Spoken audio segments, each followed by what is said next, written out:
Okay, welcome everyone. Good evening, and I welcome to this second webinar series of Pediatric Spine Academy. The first was on the pediatric back pain, and second, we have a very challenging topic, and that is on pediatric spinal tuberculosis. And for this topic, we have the stalwart and the pioneer in this subject, Professor Rajasekharan. Professor Rajasekharan, a name in spine surgery, who actually does any introduction, even in an international forum, especially in spinal tuberculosis. I don't know from where to start, but it is a great privilege and honor to introduce this doyen of spine surgery, Professor Rajasekharan, who is a globally acclaimed spine surgeon, a visionary clinician, a pioneering researcher, and inspirational teacher. He has been instrumental in shaping the modern landscape of spine, especially putting India to the global level. Everyone knows that Professor Rajasekharan is the chairman of the Ganga Hospital, Coimbatore, which is a pioneering research institute in advancing spine care in India and across the world. His clinical expertise spans the whole breadth of the spine pathology, but his research is particularly pioneering in disc biology and spinal tuberculosis. For this, he has nearly more than 600 scientific publications in international and national journals, numerous international awards and accolades by NAS, EASLS, APSS, SICOT, Eurospine, to name the few. He has held presidencies in prestigious spine societies, including Association of Spine Surgeons of India, IOA, AO Spine International, APSS, EASLS, CSRS, SICOT, and World Orthopedic Concern. He is a mentor and role model to countless surgeons and relentless advocate for evidence-based spine surgery. Today he is going to enlighten us by his talk on pediatric spinal tuberculosis. His pioneering work, particularly in spinal tuberculosis, has redefined the management of spinal tuberculosis. He has landmark articles on natural history of kyphotic deformity, risk prediction models for progression of deformity. He has given spine at risk science, particularly in pediatric tuberculosis. He has also given evidence-based treatment protocols and classification systems for spinal tuberculosis and kyphotic deformity. It is great honor to have Professor Rajasekharan, and all the platform is yours, sir. We are eager to learn from you. Thank you very much, Amit, for this very elaborate and generous introduction. Let me also congratulate your forum for starting this very innovative model of focusing on pediatric problems. I think it's very important in a developing country. Now, coming to pediatric spinal tuberculosis, we all know that there are many challenging problems. Although we have very eminent and very effective chemotherapy schedules available now, we still see a lot of such pediatric issues as neglect. And these deformities and these neglected problems can lead not only to paralysis, but can also lead to cardiopulmonary deficit, poor stature, sagittal balance, and also pain. These can lead to a high morbidity for a young child, and over the period of years, when it grows, can also lead to an increased mortality. Now, if you look at why these poor results happen, it is not just because of non-availability of techniques or drugs, but it is also a misconception that we don't understand the actual pathology of pediatric tuberculosis very well. And there is a very famous saying that children are not miniature adults, and the pathology and natural history in pediatric age group is very different in many diseases. And this is very particularly true in pediatric spinal TB. First of all, the disease itself is more severe than in the adult. Now, when you take an X-ray, it would appear as if one or two vertebral bodies are involved. But actually, when you go into a higher level of imaging, either by the CT or the MRI, you will find that although two vertebral bodies are mainly involved, there are usually many vertebral bodies involved in the adjacent. And these vertebral bodies can quickly lead to a complete destruction and a very severe collapse. The most common thing is multiple bodies, and we should remember that pediatric TB is a more severe form of disease than in the adult. The second main important difference that leads to poor results is that whereas paravertebral lesions, paradiscal lesions are very common in adults, that is almost 95% in adults. So there is only a disc space which is involved, and vertebral bodies are partially involved, and they quickly come to contact and consolidate and heal well. But in pediatrics, body lesions are more common. Here you can see that very good example. You can see one vertebral body here, and the above vertebral body is completely destroyed. The disc is left intact. So you have two vertebral bodies lost with discs intact on either side, which does not allow for an easy bone-to-bone contact and a quick healing. Now, complete vertebral bodies are lost, and so they have to collapse. And this increases the DAR. The deformity angular ratio is very high in that of children. When one vertebral body is completely lost, and this child has got almost more than 80 degrees kyphotic deformity, you can see that the deformity angular ratio is very much, that this results in a very gross angular kyphosis.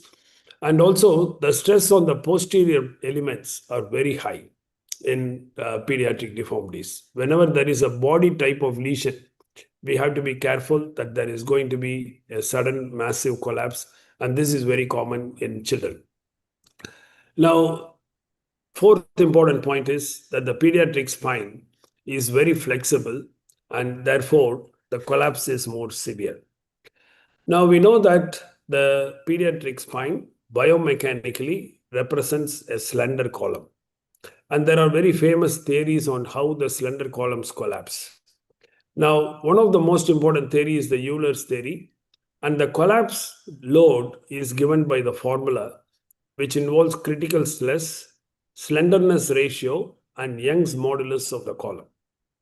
Now, we know that the pediatric spine is much more slender than in the adult spine, so it is very susceptible to collapse. But its Young's modulus also is very, very different. For example, if you see the MRI of an adult spine over here and that of the child, some things are very remarkable. You can see that the disc space, where the Young's modulus is very low, is actually only 15 to 20% of the body. Compared to that of the child, you will find that the disc space is almost as thick as that of the child, as that of the vertebral body. So the total component of the Young's modulus and its collapsibility is very high in the child, and that's why when there is a small, even a critical defect in the spine, you will find that the collapsible load, failure load, is very low in young children and very high, comparatively higher in that of the adult. So you will frequently find many of these situations.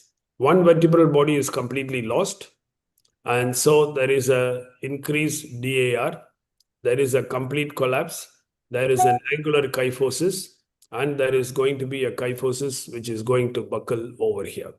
So all these things are very common in children. And the Euler's formula has given many types of collapse which is possible in slender columns, depending upon the load and in the application formulas. And you can find, depending upon that, many different forms of collapse are possible in children. So on the whole, we'll have to be careful that there are two issues whenever you talk about pediatric TB. One is the disease itself, which is an infectious disease, and that is highly controllable and solvable by the effective anti-chemotherapeutic drugs. But when you look at the other thing, even when it is healed, then there is a problem of progressive deformity. And that is the reason for the same vertebral loss, the child's spine collapses almost 1.3 times more. So we have to be careful about the claim. Lastly, the most important difference between the pediatric spinal TB and the adult is that the natural longitudinal history of deformity progression is very different. And this is actually shown in the told in this published in this good which has been highly quoted, that if you look at all conservatively treated patients, 15% of patients treated conservatively have more than 60 degrees of deformity.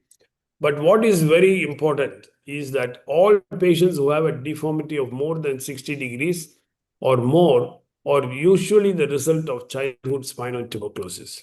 It's very rare to get an adult spinal tuberculosis where the deformity progresses more than 60 degrees. The reason is this. You can see that the white line is that of the adult. So both the children, which is depicted in the yellow line, and the adult, which is in the white line, you can see that all of them have a progress during the activity of the disease. However, the children have more increased kyphotic deformity. However, after the healing of the disease, you will find that there is no further increase in the kyphotic deformity, and the deformity becomes static. But this is not the same for children, because you will find that in the child, that even though the activity, the disease is completely healed over here, and that takes about 18 months in children for it to consolidate and heal. But even then, you will find that the deformity is steadily progressive, and this progress can be for many years till the complete growth is over. So if you are talking about a child who is about 5 years old, and the child is cured of tuberculosis by 6.5 years or 7 years, you are talking about a potential for a change of deformity over the next 10 years, even though the child is completely cured of tuberculosis. This is a classic example. Now, this child is 3 years post healing of the disease. And this is part of the study of the Madras study of spinal tuberculosis. You can see that in the thoracolumbar region, 2 vertebral bodies are completely gone. It's formed a small fusion mass over here. The kyphosis is 40 degrees. But over the period of 15 years, although there was no recurrence of the disease, there was no activity, but still the progress of kyphosis has come up to 115 degrees, which is very massive increase over here. So this is because that you will find that this fusion mass and also the growth plates which are adjacent in these kyphotic angled vertebra, you will find that there is a severe compression over here. So there is a growth suppression at the front, and there is also a lot of traction forces on the posterior side. So the growth plates at the posterior side of this fusion mass, and also these vertebrae grow larger, and you will find that 40 degrees has become 115 degrees. Now, this is what happens, and this is not a result of the activity of the disease. It is a result of the growth modulation that happens. So we are always told that the Hütter-Volkmann law applies over here, and we have seen it in action, that there is an increased growth whenever there is a traction, and there is a suppressed growth whenever there is a compression. And this is, we have seen that it makes us feel that once you have a deformity, that there will always be a progress in deformity. And this is what actually was also called the Stokes law, because he said that it is a vicious cycle. Once there is a deformity, then there is a spinal curvature that leads to asymmetric loading, that leads to asymmetric growth, and then that leads to verging of vertebra, that increases the spinal curvature, and this goes on and on, so that there is a progressive deformity. Now, we always thought it is true, but is it really true? When we looked at the long-term follow-up of all the children in the Madras study of spinal tuberculosis, we had some surprise observations. Now, this patient, you can see, he has got a problem of L3 and L4. there is almost a large destruction of both these vertebral bodies, and that is the starting at 0 month. At 5 years, you can find that there is a complete healing of the disease and a good fusion mass has formed. There are two pedicles over here, so you know that this fusion mass is from two vertebral bodies. Now, if Hütter-Volkmann law was the only law that was applicable over here, then you should expect that this deformity should keep on progressing. But however, if you see over here, at 10 years, you will find that this fusion mass, the anterior part of this fusion mass, has actually started having an accelerated growth.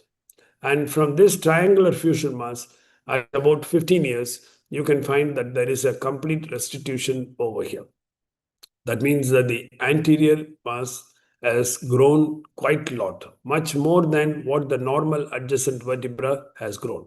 So there is an accelerated growth which is seen in this fusion mass, which defies our common belief that once you have a deformity, there is a suppression of growth. You can see that is what.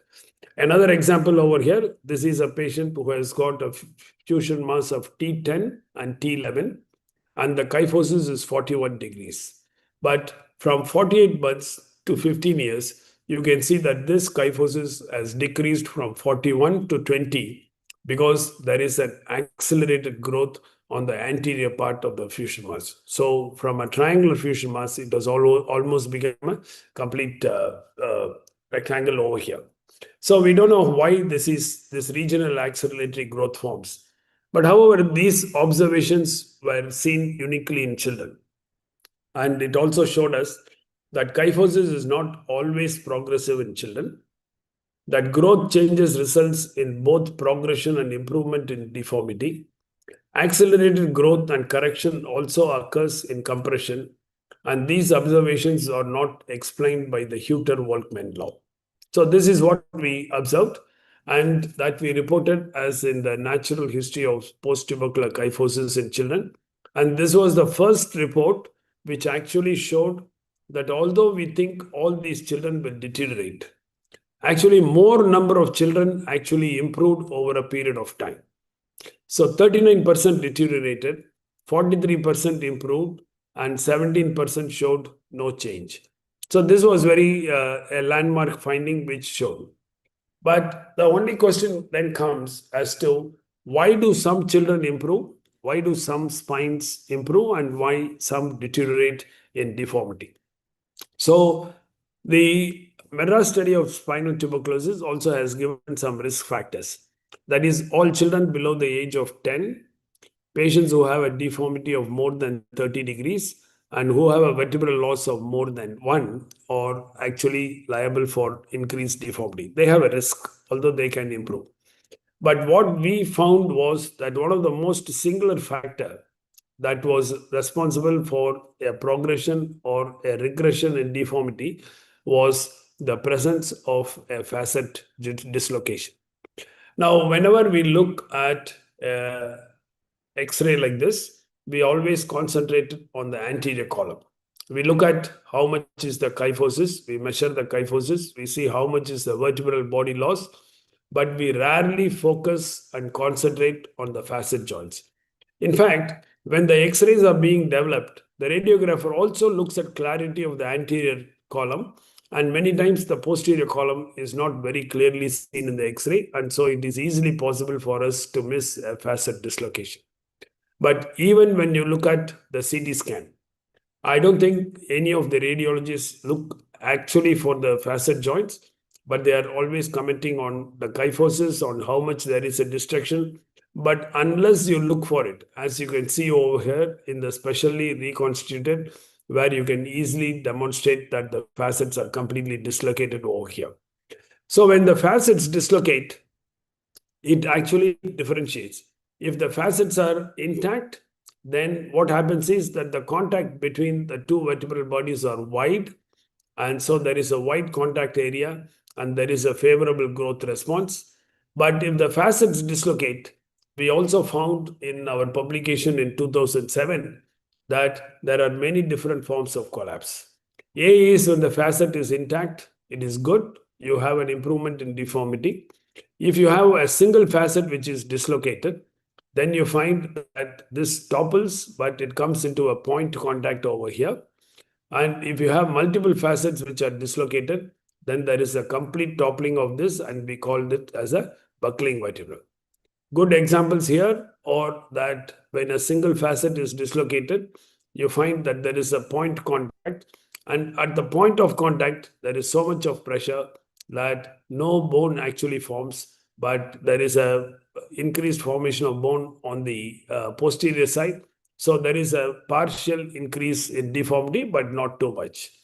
But when two facets are dislocated, you find that what a disastrous change happens in the biomechanics. Now, changes are also seen in unaffected segments also. Now, this is a classic case. Here in this patient, you find that the deformity is 30 degrees. And you observe T11 vertebra, you can see that after the cure of the disease, there is no involvement of T11 vertebra. But over a period of time, because the facets are dislocated, there is so much of pressure on the anterior column that you find that there is also some instability over here, that this vertebra, which is uninvolved, also actually undergoes a mechanical attrition. Attrition is probably the word that should be used, and you can find that this deformity has increased from 42 to 71 degrees. Not only there is an increase in deformity, these children also get an increased pain because they are biomechanically, this spine is unstable because there is no fusion on the anterior side. There is still a lot of mobility over here. And posteriorly, the facets are dislocated over here. So there is a lot of rocking movements that is happening whenever the child is sitting and walking. And these patients have a lot of pain and they present primarily with pain. Now, when your vertebral body loss is more than 2, and we know in children that body involvement is very common. So 2 or 3 vertebral bodies, the entire vertebral bodies can get destroyed very fast. And in this case, there is a sequential dislocation of the facet joints. And when multiple facets are dislocated, you find that the entire column rotates and it comes over here. Now, if you look at a biomechanical model over here, now the stability comes from the intactness of the anterior column and the posterior column. But here, tuberculosis has already destroyed the anterior column.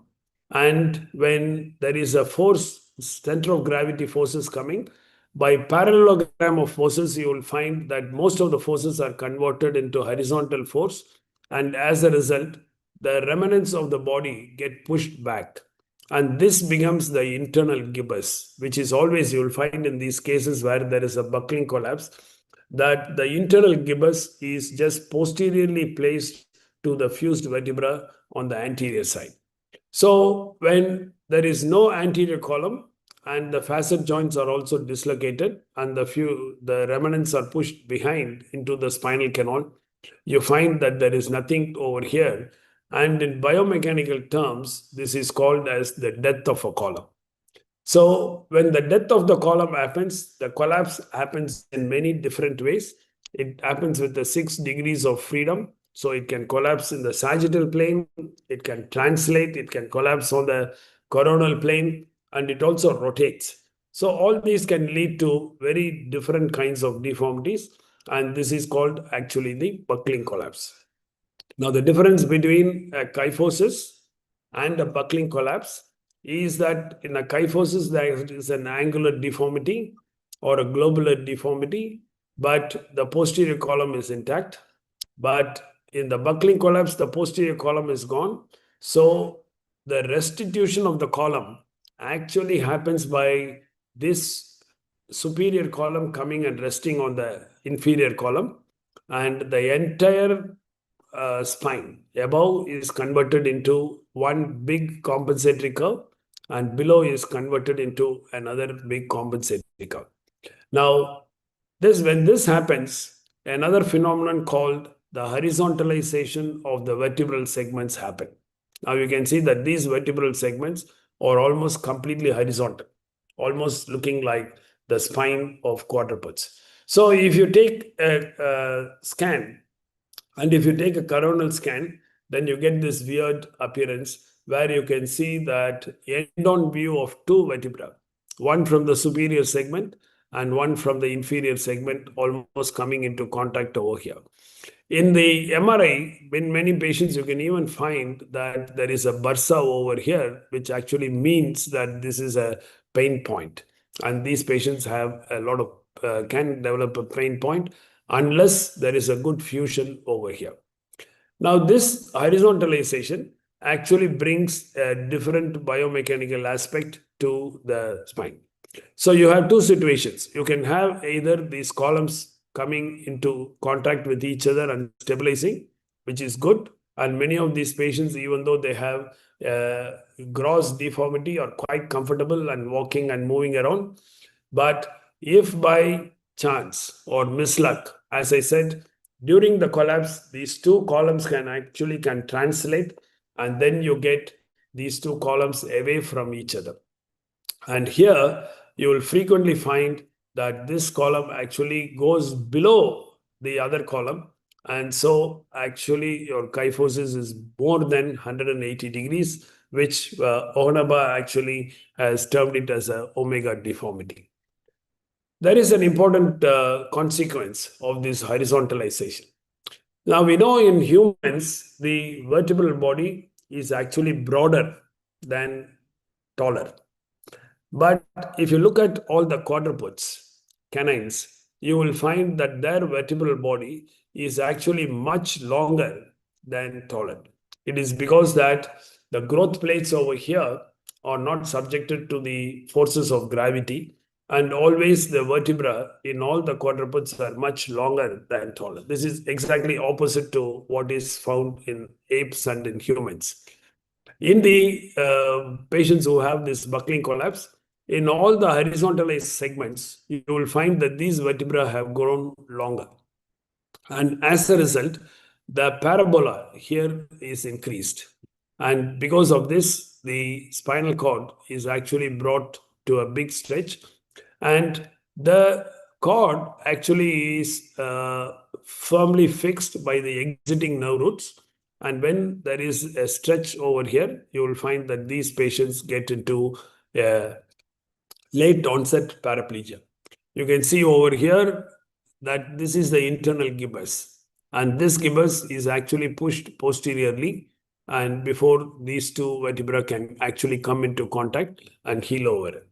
And that is the reason why, even though the child has a progressive deformity from about the age of 6 or 7, you will still find that they get a late onset paraplegia because of this longitudinal growth of these vertebral bodies, and they get a late onset paraplegia when they're 17 or 18 years old. And this child is a good example, had a healed spinal tuberculosis, was actually doing hard labor. He's from Calcutta. He was actually doing good work. And suddenly, when he was 18, he started getting a neurological deficit. So the most important lesson that we learned over when we looked at the natural history over 15 years is that childhood spinal tuberculosis is in fact two separate diseases. One, it is an active infectious disease in the acute phase. It's an infectious medical disease which is highly curable by antituberculous drugs. But in the healed phase, it is a spinal deformity modulated by biomechanics. And what is most important is that in most of the patients with pediatric spinal tuberculosis, the progression of deformity due to growth was more significant than the collapse that occurred during the active disease. Now, this is one of the most important things that we need to know, because the child may end up with a 60 degrees deformity by the time the healing has happened. But after the healing has happened, it can progress from 60 degrees to 130 degrees over a period of time, especially during the phase when there is a growth spurt over here. So we had to really wanted to make sure to document the biomechanical effects of the facet dislocation. And we did this as a study. This was actually awarded the McNabb-La Rocca Award by the ISILS. It was a combined study between the Ganga Hospital and Rush University Medical Center. Now, it was done when Naresh Babu was actually one of our spine fellows over here. And what we did was we wanted to document the events that are happening over the collapse. And we created a finite element model, and this is all the characteristics of the model. And we took many actual cases of spinal tuberculosis, and we created the same defect that was seen in the CT scan in these models. And here you can see, actually, we have done one model where one full vertebra body loss was completely documented in the CT, and we have done the same thing in the FEM model. And when we subjected this model to loads which are very typical of the force that happens in activities of daily life, we were completely surprised that the collapse pattern actually occurred as we would actually notice and we noticed in the actual life of these patients. So we found 4 different types of collapse patterns. Type A was that when the facets were intact and we removed part of paravertebral lesion, paradiscal lesion when we created, we found that there was a good healing and there was an accelerated growth phenomenon. When there was a single facet was dislocated, you could, in the FEM, you can actually make these facets null and void by removing the contact. And we found that the collapse actually occurred with point contact, as we normally see that is happening. When we removed 2 facets, we found the exact type of collapse pattern that it happens over here.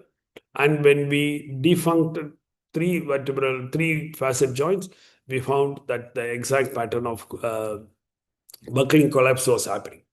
So you would find here that when the facet was intact, that the mechanical stress at the end plates over here was only from 1 to 2 MPa. And we know that between 1 and 2 MPa in this form of chronic compressions, the growth plates actually grow much faster than normal. And this is exactly what we found. We also found that when the facet joints are intact, the strain on the posterior ligaments and on the capsule of the facet joints was very, very low. And here the accelerated growth ratio was seen. And this is what was actually seen in these patients. Now, when one facet joint was gone and we found that the FEM was coming into a point contact, as we can see over here, you can see that the mechanical pressure that was documented over here on the vertebral end plate was increased from 1 to 16.6 MPa. And we know that when the forces grow above 6 or 7 MPa, there is growth suppression. And this is what actually we see over here. And when we took 2 or 3 facet joints, we found that the stress anteriorly increased up to 30 MPa, which means that not only the growth of the growth plates will be suppressed, but also the actual bone itself cannot withstand such high pressures, and the normal cancellous bone can undergo attrition, and slowly the bones also will be destroyed. We also found that the strain on the facet joints and the posterior spinous ligaments were increased very abnormally, so that we know that these facets will completely dislocate over here. And this is what we found in this series. So the spinal risk signs, which actually denote or depict or documents that a facet has dislocated, is very important, because if we identify that and look it, then it will avoid this disaster where a child like this progresses to a gross deformity and gets into complications. So there are many lessons we learn from that. The first is that no child with spinal tuberculosis must be discharged from care till the growth is over. If the spinal risk signs are positive, then it's very important that the child must not be discharged from care, because we may be discharging the patient at this point, and the patient may be normal for a few years and then get into a high deformity. Or we also documented that there is a type 1B deformity where the patient gets to TB here, gets cured of TB at this point and gets discharged at that point, the patient is quite normal for a long period of time. And suddenly, when they are between 10 and 14 years old, they suddenly increase in deformity. So the most important thing is that a child with spinal tuberculosis must not be discharged completely from the care till the growth is over. And the value of the spine at risk signs was not limited to post-TB kyphosis alone. And this is also an outcome, or I can say a spin-off that we got from the spinal tuberculosis to other pediatric deformities. For example, this is a case with congenital kyphosis, and you can find that this is progressing from 33 degrees to 51 degrees. But over a period of 1.5 years, there was a disastrous increase to 104 degrees. And if you actually see carefully the CT scan, you could see that there is a dislocation of two facets. And this is actually led to not only an increase in deformity, the increase in deformity occurs also because the superior normal vertebrae usually translate, and this also contributes to the actual deformity.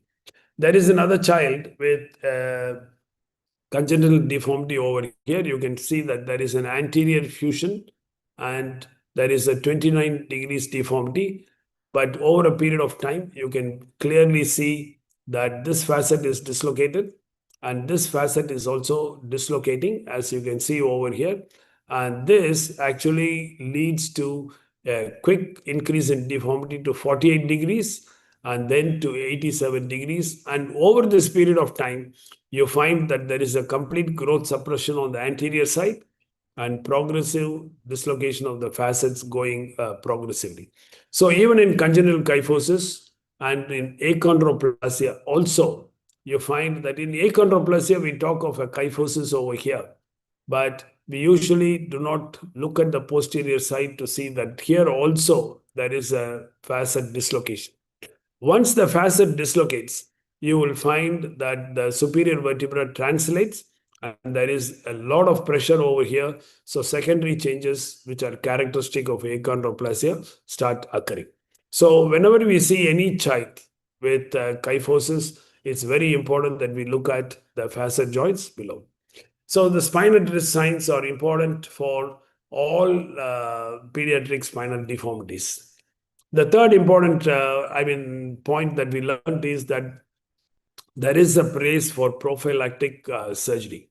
In fact, in many of my talks, I have slides which says there is no place for what is called as prophylactic spine surgery, either in the disc or listhesis or anything, where we say that this will get worse and we operate on the patients when they are asymptomatic. But probably this is one place in pediatric spine surgery where there is a prophylactic surgery is possible, even in healed asymptomatic patients when spinal risk signs are positive. A good example is this. You can find that this child came to us quite running and active. There is a deformity over here in the cervicothoracic junction. No tenderness, nothing, no neurological deficit. And the whole question is, should you take up a major surgery in this patient? But when you look at the CT scan and in the MRI, you can very clearly see that although the child is completely asymptomatic, there is a complete dislocation over here, which means that the facets have dislocated and there is also a translation. It's only a matter of time before the whole spine collapses and this spike will go and actually cause a problem for the spinal cord. So these children must be operated even when there is no symptomatic symptoms at present and they are healed of the disease. Again, another patient, very small, kyphosis of 47 degrees, completely asymptomatic patients, but two facets are dislocated over here. And this patient, if you don't operate prophylactically, and when you operate at this time, the surgery is very simple. All that you need to do is to do a posterior fusion. You can see that we have corrected and fused this child from 47 to 14.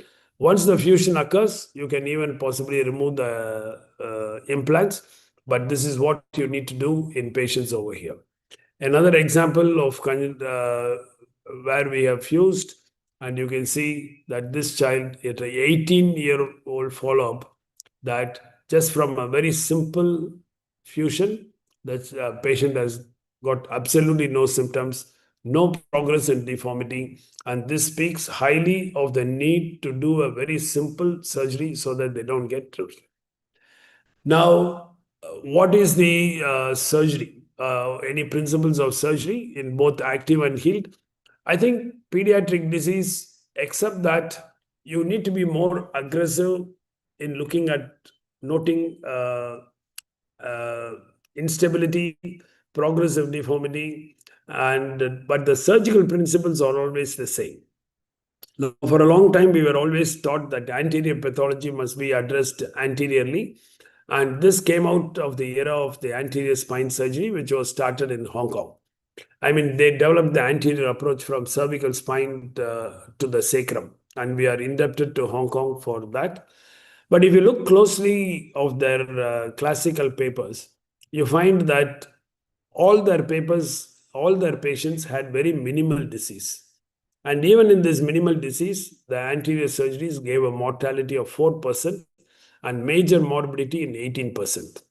And if you're looking at anterior approach for all, whenever you get a patient who is very progressive, I mean a severe case, and in the thoracic area, these patients already have a lot of respiratory problem. Their cardiorespiratory status is compromised. And if you do an anterior surgery in these children, you are risking high morbidity, the necessity to be in ICU for a very long period of times, and also sometimes an increased mortality rate. And we also know that anteriorly alone, without posterior, gives rise to a high rate of failure of grafts. And anterior approach in these severe deformities is actually a challenge. I mean, you are getting into a tunnel, and then to go here and do this is very, very difficult. And whenever you have a translation over here, it becomes an absolute challenge, because either you can come from this side or that side, but to get into the cord and to the vertebral bodies on the other side is very, very difficult. So the whole concept has changed. While in the 1980s, 90s, and even early 2000s, we were doing a lot of anterior surgery. I think in the last few years, the number of anterior surgeries we have done is, I mean, you have to strain very hard to remember the few cases that you have done. And posterior only corrections have almost become the rule. Now, this is really true because with a wide bilateral costotransversectomy approach, you can get a very good access to both sides. You can get an access to the anterior column very easily. You have pedicle screws, which give a tri-column purchase, and you have an excellent and fasciectomy approach, which gives a good anterior approach. And it gives you a lot of opening on the anterior side. You can go a good debridement. You can place a cage over here.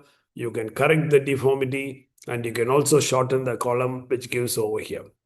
You have to be very careful, especially in children, because of pedicle screw, because it is very unstable, and because it is translated. Many of the pedicle screws on the inferior column and the superior column may not look with each other. They may not be aligned to each other. So once you have put some pedicle screws, if you're looking at the other pedicle screws also to be aligned to the other screws, you may miss your pedicle screw and go into the canal. So you need to be really careful to look up, because you always need to do a wide laminectomy. And this is very important to get a good access. And when you're operating at the thoracic region or at the high thoracolumbar level, above T12, you have the luxury of sacrificing the nerve roots. And if you do that and elevate the nerve roots, they actually give an excellent access to the anterior column, and you have to do. So when you are removing and debriding, make sure that you debride the anterior part or you osteotomize the anterior part, leaving the posterior part thin rim for a long time, because that will actually serve as the natural protector and retractor for the cord. If you start from above, then you have to be very careful of the cord all the times. That is a danger. And also you will have a lot of epidural bleeding. So always keep this thin piece of bone over there, whether in the active disease or in the healed disease you have to be careful that you're not starting from posterior over here. So once you have done that, you have a good possibility to put in a cage, and then you can use the rods to correct the deformity, and the correction should be done slowly, gradually if there is a deformity, and then you can secure it by actually shortening the cage. So this is the final construct you get. You can even correct very good deformities. And so the whole concept of treatment has changed, that the front door to the spine is actually through the back. Now, what you do depends upon how much deformity you have and whether there is an activity and mobility. So, in active disease, you can always correct the deformity. You can remove and debride the disease focus and bring actual contact by just doing a posterior closing osteotomy. So, you can place your grafts and close posteriorly so that it comes here.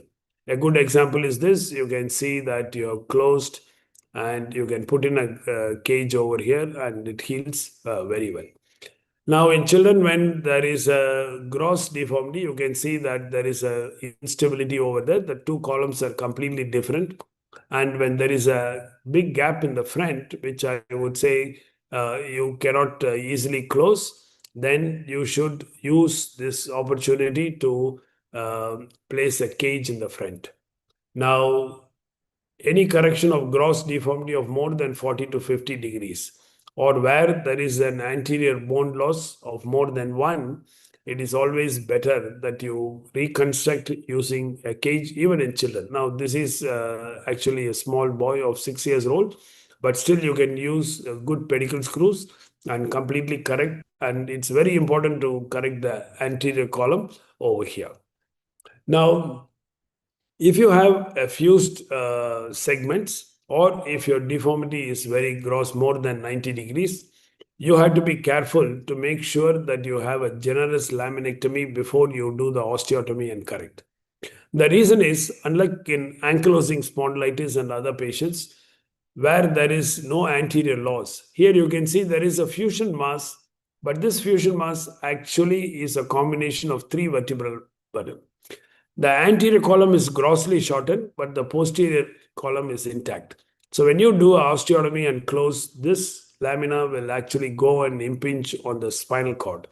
So you need to be very generous in removing the lamina. At least 3 laminas you should remove. And when you're doing a gross correction or gross shortening, you run the risk of actually shortening the spinal cord too much, or the cord can actually herniate through the laminectomy defect.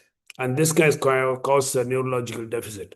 As was shown by Kawahara and Tomita, when you cross an acute shortening of more than 20 millimeters, there is a kinking of the anterior spinal artery, and that can result in a neurological deficit. So, big lesions, gross deformities, you should not only close posteriorly, but also open it anteriorly so that you get a good this thing. So in this child, you can see that there is a buckling collapse over here. Now, what you need to do is to follow the same principles, all posterior, costotransversectomy on both sides, get a good access, do a good debridement, and you not only bring it to alignment, close the posterior side, but you also place an anterior thick column, so that cage, so that you get. Another example where there is a total disruption and translation of the vertebra, you still have to be very careful, and you use the cantilever system. So whenever there is a complete translation, you can get hold of these two columns by using two different, and then use the rods to also bring it to alignment so that you get a good cantilever correction. And again, you can see that we have placed a good cage over here to increase them. In fact, our current president Srivatsa has actually very clearly shown and explained about this step by step in the Asian Spine Journal, published in 2019, on the importance of anterior lengthening, which gives a better sagittal correction. So this is a very good article that you should read over here. In severe kyphosis, we have found that halo traction is very good. And as you can see over here, we give the halo traction for about 4 to 6 weeks and 3 to 4 hours of ambulation, walking and wheelchair frame. And they have a good, this increases their, they can do their schooling. It increases their respiratory capacity. It allows them to eat well. Their weight increases and the nutrition increase. And this actually helps you a lot in your treatment.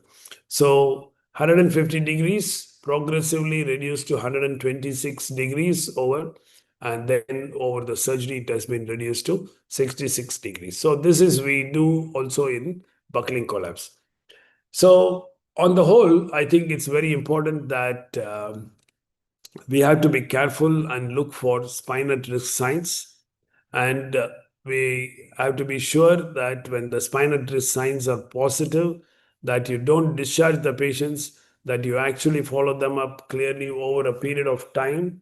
And whenever there is an increase in deformity, even slightly, it indicates that these children are at risk for progressive deformity, and it is quite important to do a simple surgery of posterior fusion at that time with an anterior column reconstruction than to do a massive osteotomy at a later state. And all posterior approach or the dictum now, and we have proposed a classification which will can help in the guiding position. So thank you very much for this opportunity, and we can go on to some discussion of this if there is some discussion. Thank you.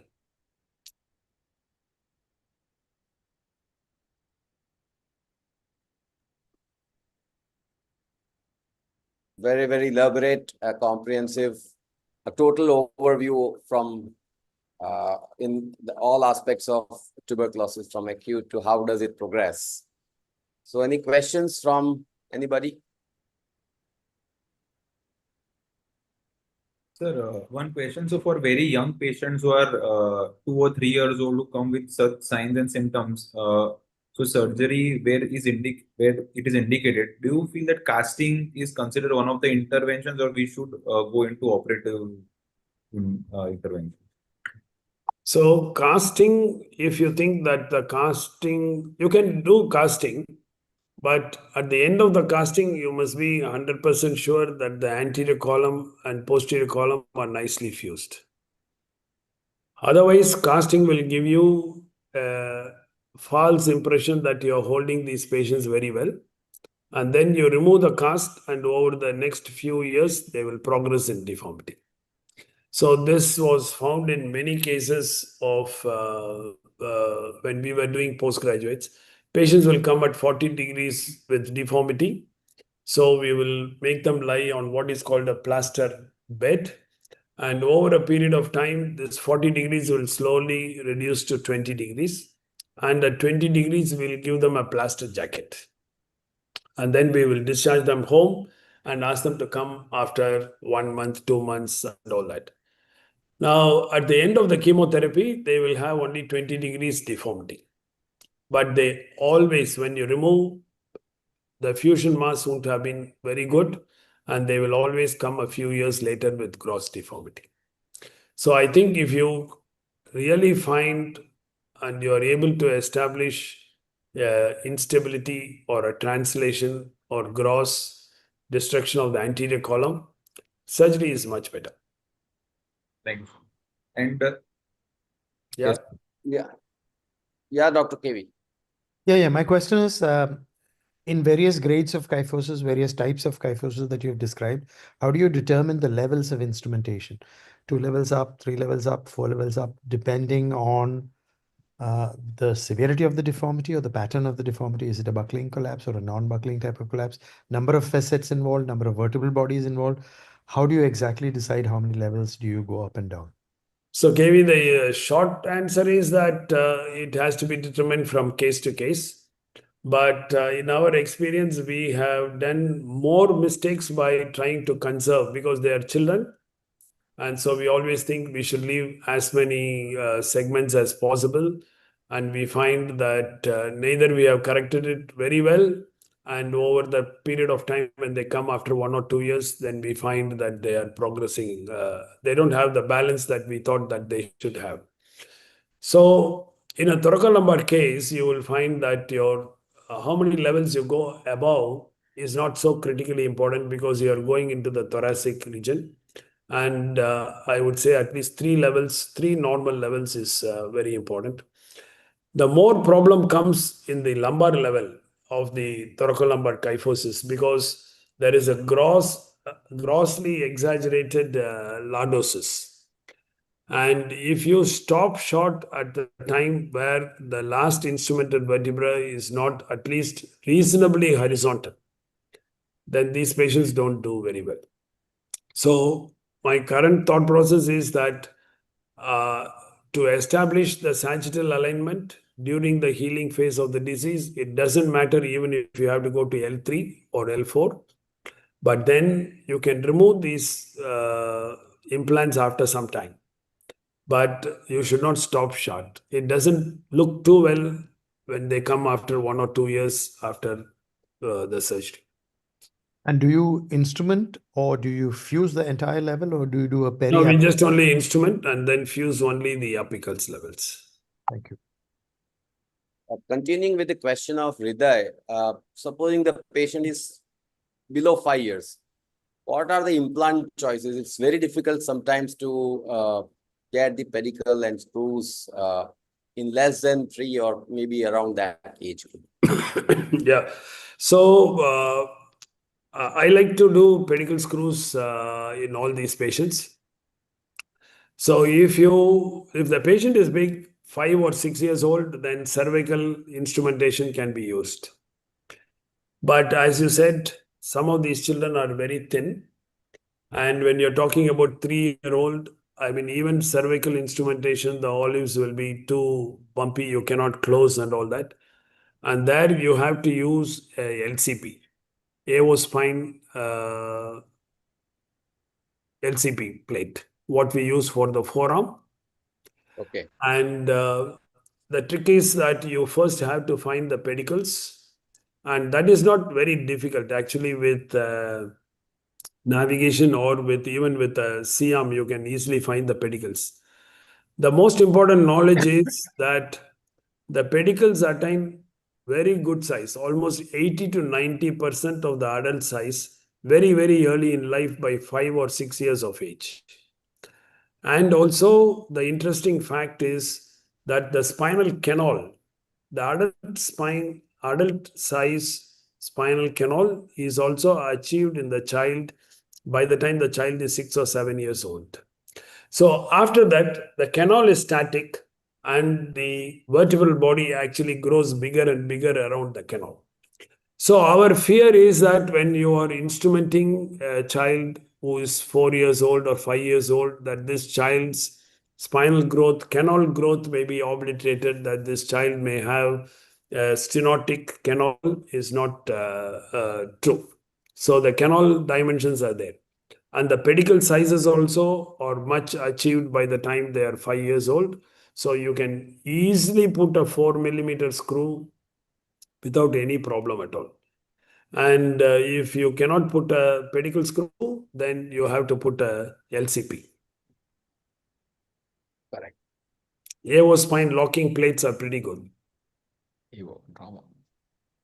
And they are very flush. Yeah. Okay. The only problem sometimes is to have the screw at the right side in the pedicles. Yeah. So you have to put the trajectories and you have to leave the K wires inside like that. So Okay. if you are planning to put 2 screws above, 2 screws below, you have to expose 3 above and 3 below. You will find that one doesn't come inside, but the other 2 will come. Okay. Sir, we have one question on YouTube by Dr. Ankit, who is asking that how do you follow up these patients, these kids, and how frequently do you do scans for them? How frequently we follow? I mean, it's the same schedule as that of the adults. I mean, you would, if the patient's first month and then 3 months and 6 months and later. But generally, we don't scan the children very often. because the younger the child they don't stay inside the MRI quietly. So MRI becomes a very difficult thing, and if you have to do it, you have to do a sedation MRI, which is not the easiest thing to do. And CT scans we definitely avoid in children, not for the purpose of follow-up. So we would rely a large amount on the typical radiographs rather than doing a scan on these children. And any criteria of operating them during their active disease versus healed disease? Anytime that we find that these patients are at risk for a great deformity, or there is an establishment of spine at risk signs, or you can find that there is an instability, lot of pain, clinical plus radiological, I would actually be more aggressive in operating on children than in adults. Healed disease with spinal risk signs also we would operate. One more question. Supposing we are having a late onset paraplegia, is it always necessary to correct the deformity, or you can just have deformity and just do an anterior decompression? Okay. So late onset deformity, late onset paraplegia is of deficit is of three types. Yeah. So one which has a stable fusion mass, where there is a complete fusion mass, and due to some collapse or the sharpness of the internal gibbous, you start developing the deformity. There are other cases where there is an obvious instability and you are not able to see a very robust fusion mass at the apex. In the cases in which there is a good fusion, you don't need to do a complete correction of deformity. It is not necessary, and an internal gibbectomy is quite okay. But the internal gibbectomy is not just removing the apex alone, because when you remove the apex alone, and in some cases we think we have done a very good job, but when you take a post-operative scan, you find that there is a sharp margin at the top. So your internal gibbectomy has to be quite extensive, not just at the apex, but also when you remove the apex, then the superior vertebra becomes the sharp margin. So you have to be careful that your internal gibbectomy is very high. That is sufficient if there is a stable fusion. But you may, if you look carefully, and this is what Keith Look had published, that many times the pressure is not only at the apex, but also superior to the fusion mass, that vertebra has actually started slipping forward. So the instability is transferred from the apex to the superior apical vertebra segment. And in these cases, you need to actually fuse. I mean, you need to establish a complete stability and you need to fuse. So, sir, one question from Guru sir from ISIC Delhi, that do you remove these implants at any stage in children less than 5 years? And one more question about implant removal is that when do you do an implant removal if you want to do any? I would say that if I have used the sufficient amount of segments and I have not overdone it, I think this is the minimum amount required. I don't remove it unless there is an implant related problem in the follow-up period. I mean, but if, as I told you, in very young patients, we have to gross deformities, and you think it's necessary to go a little lower down to establish a good sagittal balance, then we will remove the implant after a good fusion is achieved. Overall, removing the implants is very less. Maybe we shorten the implants. I would think that, having a very strongly fused and implanted posterior column is very important for spinal tuberculosis.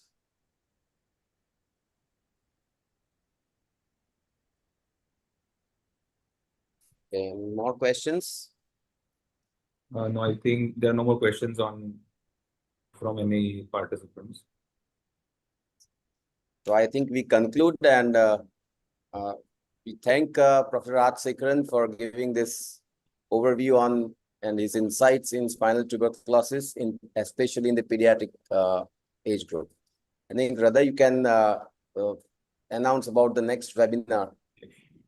So thank you so much everyone for being here for this fantastic talk on pediatric spine TB, and I think we covered a lot of it and everything that was needed. So moving on to our next session, which is going to be there in 6th of August.